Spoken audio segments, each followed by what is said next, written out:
right, guys. So we're going to do a softly as a morning sunrise with a slight twist. Let's see if you hear what it is. No. Let's see if you hear what it is.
last verse right there.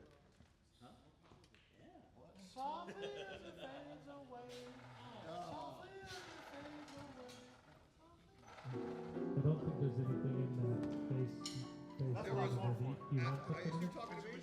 Yeah. There was about 500% of the chord. It was killing me. That's something like that. I don't have any of the horns in there. Well, that one was, man. I don't know. Oh, sorry about that. Hey, hi. Sorry, Robert. Oh, that one, because he was playing the MC mic. Got it. Okay. I don't know. All I know is it was the last thing. So, okay, guys. So, did anyone notice what we did? What the difference? Who knows the tune? Liam probably knows it. What do we do? Last day was a half step down. So remember this tune's all C minor. But just for a little spice, we decided the last day we did B minor for the last day. Cool sound, right? So just to change it up. Let's hear for Chuck Fisher! Chuck Fisher on drums. Paul Deemer on trumpet, flugelhorn actually. Paul Deemer, give it up. Paul Reese, tenor sax. John Fremgen on bass.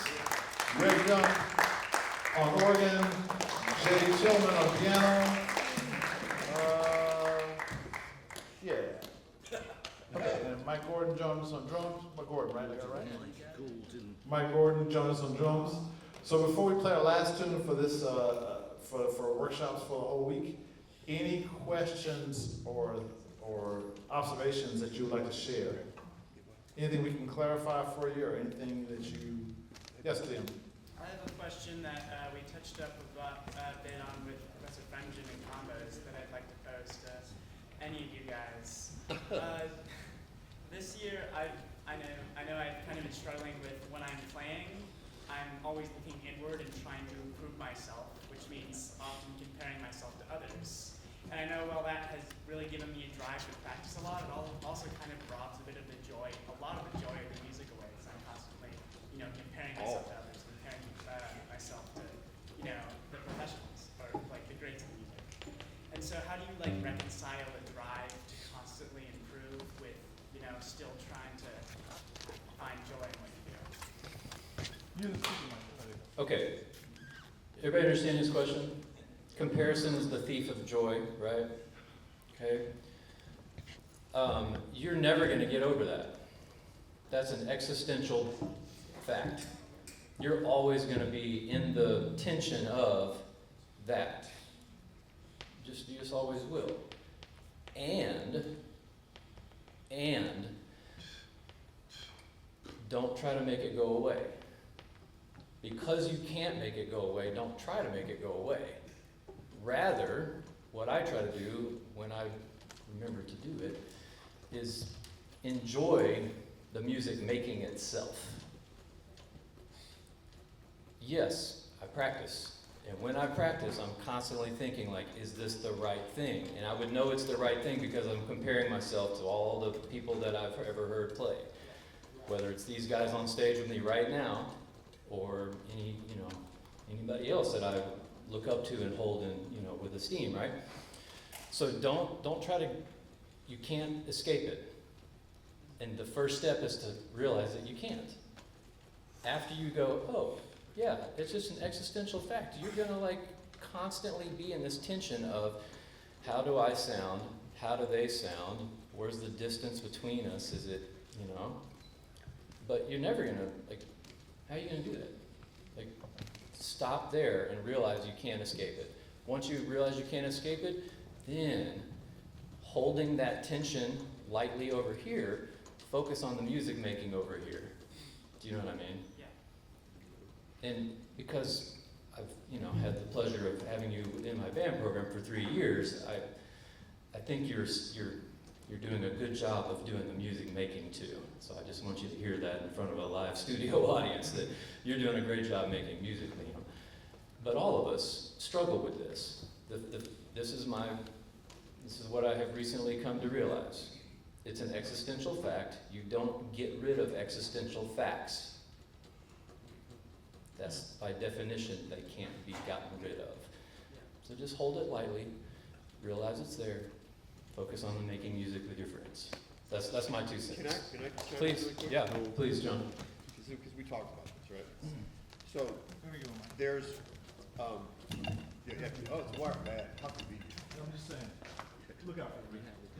Hey, so there's a difference between comparing yourself to your peers, which Ponder's right, that's never gonna go away, because we don't live in a bubble, right?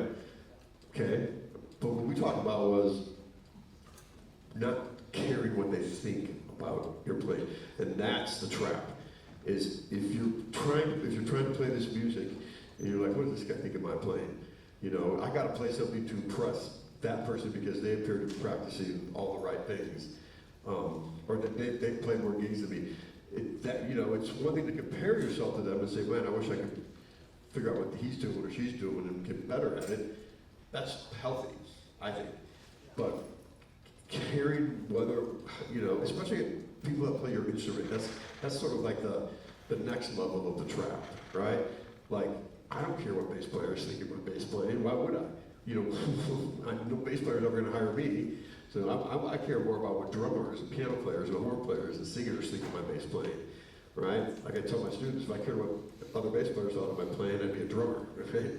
So don't wrap your head around whether or not, it's not, because honestly, most of the people you're playing with, they're not judging you that way, honestly.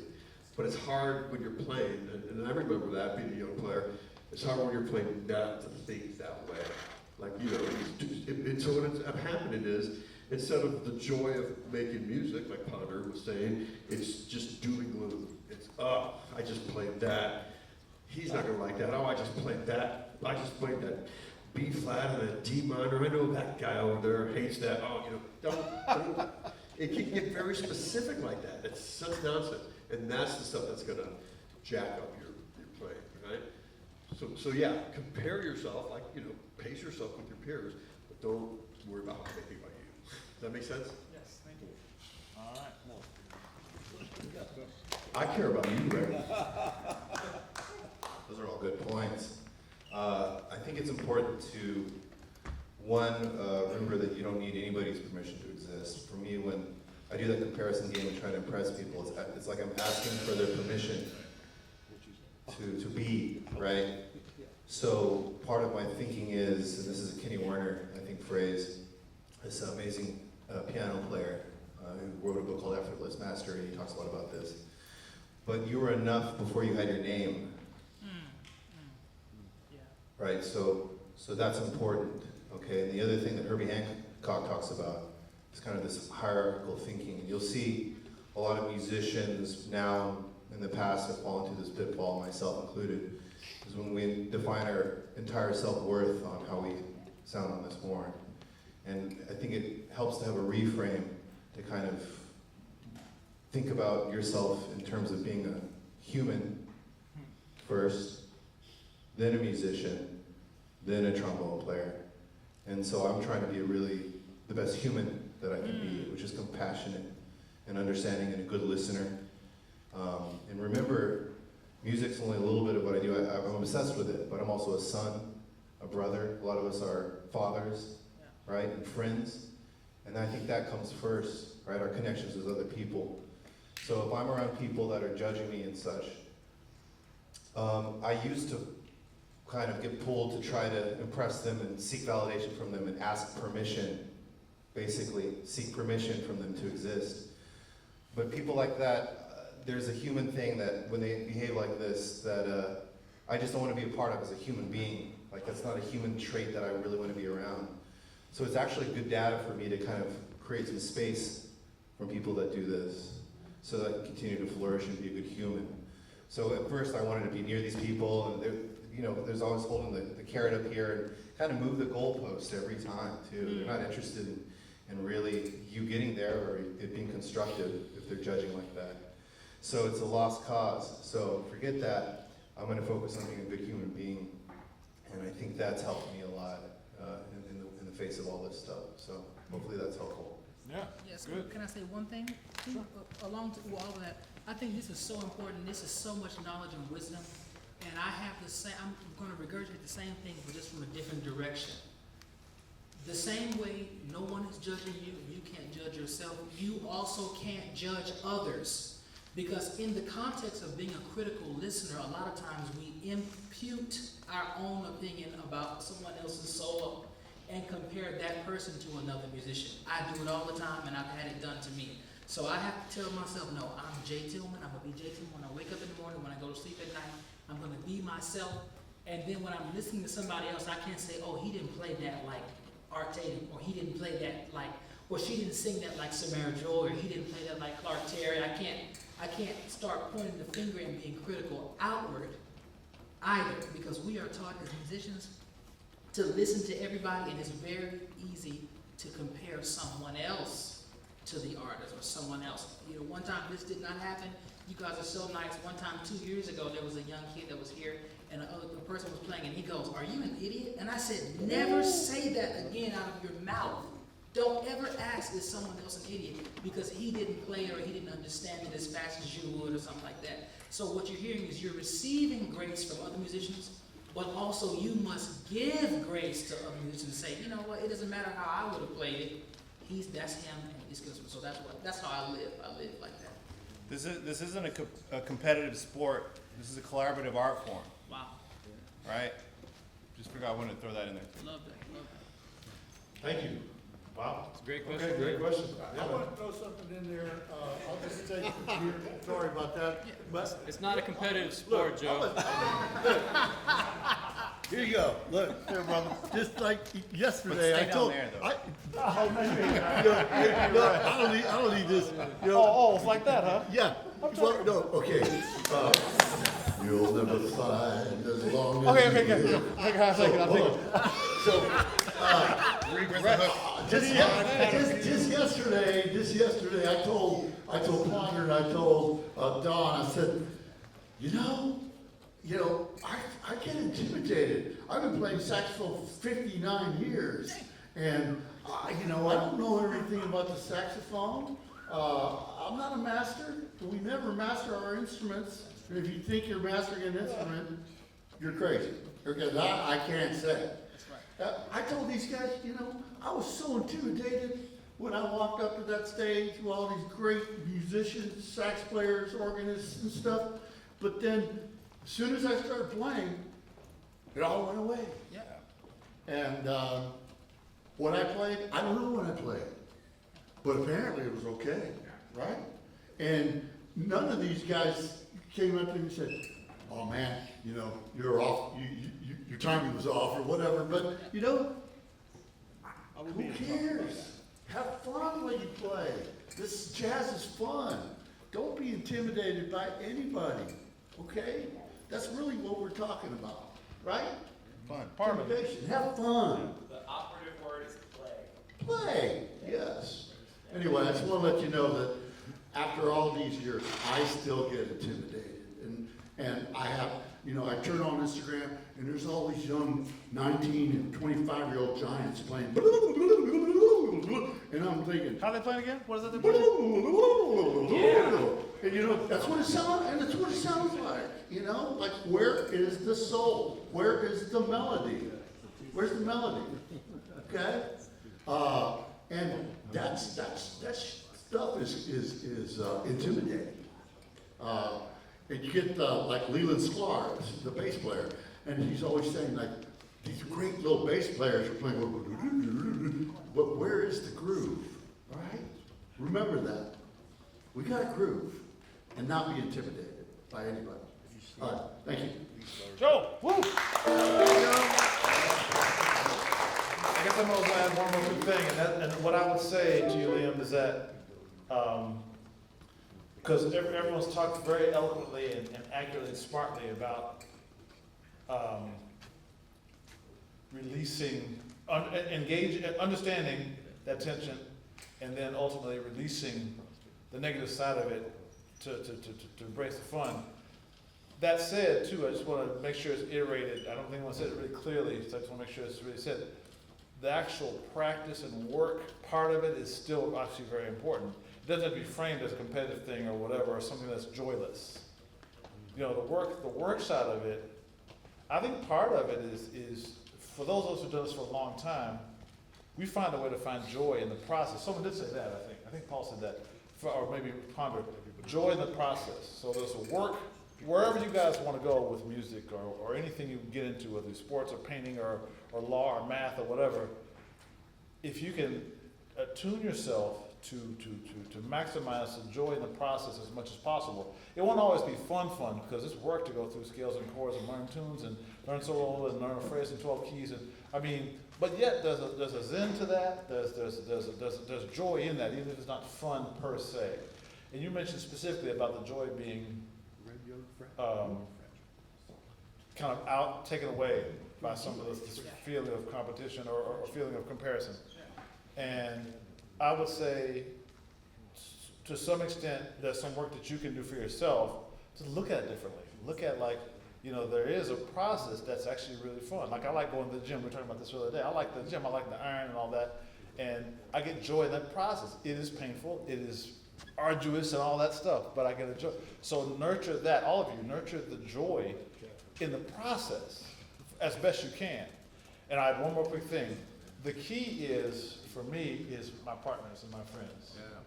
The team. Because someone mentioned about certain characters that'll draw you, take your energy, and I think Paul mentioned that. And so you see something like that, and it's all over the place, just acknowledge it, get your distance from that, and go to your bud and say, I'm gonna hang over here.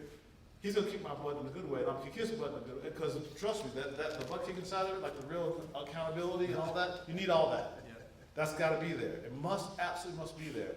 But the way it's done, and the spirit and the soul with which it's done, that's the key. And your tribe, that's why we have all these guys. These guys are all in, Richard handpicked everybody specifically because we're in the key of supportiveness, and we're gonna kick everybody's butt. We're gonna do it in a way with love, and Joe, he's a master at this. Like, he's gonna be all on it, as y'all know, you still gonna know, he's gonna be all over you, but he's not gonna be dark about it. He's gonna be supportive, unless you really screw up, and then, that's another thing. But again, even that part is an important lesson because we all mess up. And when we do, then we gotta take our lumps and own that. And that's a huge learning thing because the real world has got plenty of that. I mean, I was with Betty Carter, for Christ's sake. I mean, that's, and Freddie Hubbard, those guys are like, and everybody's got their band leaders with whom there's a tough, response to some mistake you might have made or whatever. That all comes with it, right? So, but nurture the joy, nurture it, own it, flame it, get your teammates to huddle around with you, and you guys bounce it off and hold each other accountable and communicate and all that. That's the key. Because all of us, no one here did this by themselves and were stuck in their own head all the time. You for a moment, but for the most part, we had a mentor, we had a bandmate, we had a fellow saxophonist. Me and this guy talked for 2 hours a couple days ago just going through stuff. That's what it is. That's the key to everything, that journey that you make. So all you guys, find your tribe, find your team, find your village, or whatever, however you want to frame it. That make sense? Yes. Yeah, so, yeah, such a good question. All right, let's play one more tune, and then we'll get on and wrap up the rest of the day. Mike, I haven't actually heard you yet, so what do you feel like playing, man? You're talking about joy. Yeah. So Joy Spring popped in my head. Joy Spring. Or if we do that, we could do like Up Jump Spring. Up Jump? Wow. Up Jump Joy Spring? We could do both at the same time. Up Jump Joy Spring. What I would say is something as many people know as possible. Yeah. So probably Joy Spring might be a little better with that, maybe, or maybe something else that's a little more straightforward. Maybe something a little more straightforward. Everybody like really down. Yeah. How about There Will Never Be Another You? Let's do that. Okay, so we're gonna play one more tune for you. There will never be another spring. This is a great standard. It's called Never Will Be Another You. There will never be another you. Sorry, there will never be another you. Robert, are you in the room? Yeah. I'm gonna do flute on this one, all right? Oh, okay.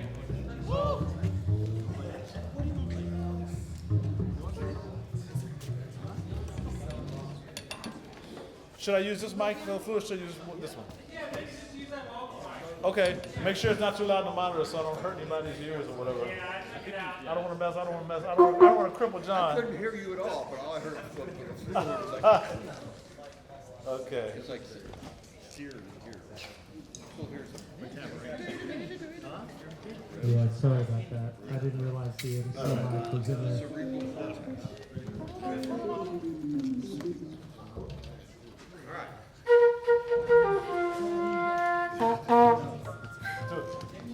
low, Mike? Let's go a little faster. Let's go a little brighter now. I agree. Jeez. Is that okay? Good, Mike? Intro, intro.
Put your hands together for all the cats one more time. Ponder, Paul, Michael Drum, John Fremgen, Jay Tillman, and Red Young. I'm Don Braden. I'm saxophone and flute. Thank you very much.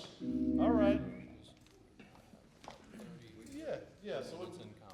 We'll do our last combo meeting. Take one more chance to real quickly run through your set for this afternoon and our jam out for the rest of you. Okay? Thank you again for listening, and thank you for that good question, Liam, that gave a nice variety of responses. Hope everybody learned something. Hope everybody learned something. Hope everybody enjoyed the music. And so head on the combo, and then the strike will happen. We'll be moving around to help you with everything. So plan on 2:45 to finish up the combo and start breaking the room down. 2:45-ish, but 2:45, 2:46, like not much longer. Okay? Make sense? Everybody good? Any questions for wrap up? Know the rest of the schedule? 2:45 strike, 3 o'clock, we'll wrap up the strike down of the rooms, and then at 3:15, we're back in here for the concert. Yeah. All right, 2 combos. One more applause for these guys. One round of applause, everybody. Form, round of applause.